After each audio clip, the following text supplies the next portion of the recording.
Donc nous, les croyants, les musulmans, on est fiers de l'islam. C'est la religion des prophètes, l'anbiya.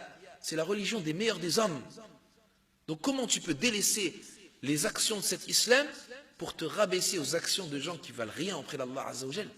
Toi, il faut que tu veuilles imiter Adam, Nuh, Muhammad, alayhi salatu wassalam, Yusuf, Ayyub, Ya'qub. C'est eux tes modèles.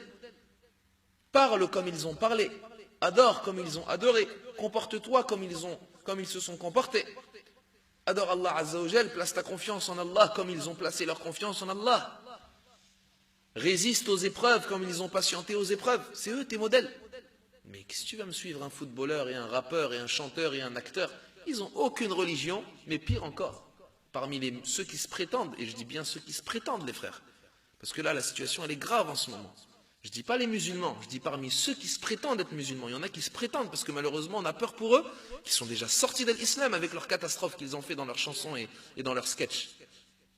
Il y en a, ils se moquent de la religion.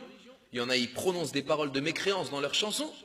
Ah, dit normal. Et le jeune musulman, lui, il répète. Eh bien, tu prononces des paroles de mécréance. Et le jeune musulman, il rit au sketch d'un tel qui s'est moqué de la religion. Eh bien, tu te moques de la religion. Sans que tu t'en rendes compte. Et après, tu te demandes pourquoi la musique, c'est haram. Yani Allah Azza wa Jal, quand il interdit des choses, c'est parce qu'il sait. Pourquoi? Hein? La musique, qu'est-ce qu'il dit Allah Azza wa Jal? C'est des plaisants discours pour égarer hors du sentier d'Allah. Mais non, c'est pas pour égarer hors du sentier d'Allah, il n'y a que des bonnes paroles, c'est rien, ça vaut rien. Qu'est-ce qu'on entend maintenant dans les chansons de rap? Iblis et l'enfer et je sais pas quoi, et Allah il pardonnera jamais, et que du kufr. C'est pas pour égarer hors du sentier d'Allah. Et le jeune, il chante, il répète, comme du Coran, il répète, et il est bien, il répète, et il transmet que de la mécréance. Un sketch, c'est autre chose. Là, il vient se moquer de la religion, il se moque du prophète alayhi salatu wassalam et des caricatures, il se moque de la prière à salah, il se moque de ses parents, il se moque de din, il se moque d'Allah Azza wa Jal, il prend la voix d'Allah, il se moque des anges, et toi tu es là, tu rigoles, et bien tu te moques avec lui. Et celui qui se moque de la religion, il sort de l'islam. Ça, il faut que vous sachiez, même par ignorance.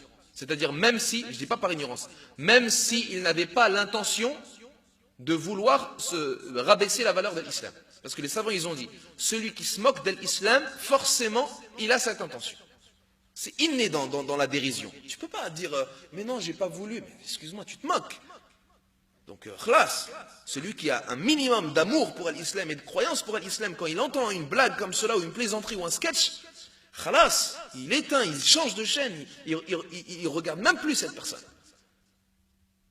Quelqu'un qui insulte ton père, tu peux le regarder encore devant ses yeux? Quelqu'un qui insulte ta mère, tu peux encore rigoler à ses blagues? Et tu rigoles aux blagues de celui qui insulte ton créateur? Ya Allah. Et c'est ça, al-bara'atu min ash-shirk wa ahli. C'est le fait d'avoir tu t'allies avec les alliés d'Allah, mais tu te désavoues et tu t'innocentes des ennemis d'Allah Azza wa Jalla. Et tu ne te moques pas d'Allah. Sinon, akhi, ne reste pas sur mon chemin. C'est ça la croyance, l'iman. C'est ça l'islam. Mais de nos jours, non, c'est pas comme ça. De nos jours, les musulmans, c'est des vendus. Les acteurs et ceux qui subissent, c'est des vendus. Ils sont là, ils vendent leur religion pour leur dunya. Tu veux rigoler, allez rigole. Ils font un sketch sur quoi? Sur l'islam. Je ne sais pas pourquoi. Il y a 40 choses à choisir pour faire rire les gens. Mais non, ils choisissent l'islam. Et Allah, je vais rire avec ma religion.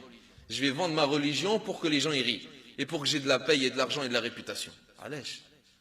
Regarde les juifs, regarde les chrétiens, regarde les comiques juifs et chrétiens. Jamais ils se moquent de leur religion. Très rarement ils se moquent. Mais regarde l'arabe. Eux, ils se moquent de tout. Allah al-Musta'an, et vous savez de qui je parle. Et le sujet est long. Jusqu'à ce que des chanteurs viennent dire, comme vous l'avez entendu, hein, l'islam peut te sauver comme il peut te gâcher la vie. Sahtek. C'est une parole de kufr. Cherchez sur internet qui est-ce qui a donné cette parole. Ou bien déjà vous êtes au courant. Anam. Cherchez, vous allez voir. Un chanteur que tout le monde écoute. Un chanteur qui par son apparence il ressemble déjà à Pharaon. Il a choisi de ressembler au pire des gens sur terre. Anam. Ana rabbukum al-a'la. Je rigole. Wallah, c'est pas marrant. Et sans qu'ils s'en rendent compte, les jeunes, ils suivent qui? Pharaon. Ah ouais. Là, il y a quelque chose qui, a'oudhu billah, je ne vois pas en quoi c'est beau, tout le monde aime. Les jeunes masakin. Et ils écoutent, et ils chantent, et ils suivent, et voilà. Ah, l'islam, et là maintenant il prend la parole. C'est un prêcheur maintenant. Il peut te gâcher la vie l'islam, attention. Ah, c'est qui toi? T'as appris la science toi?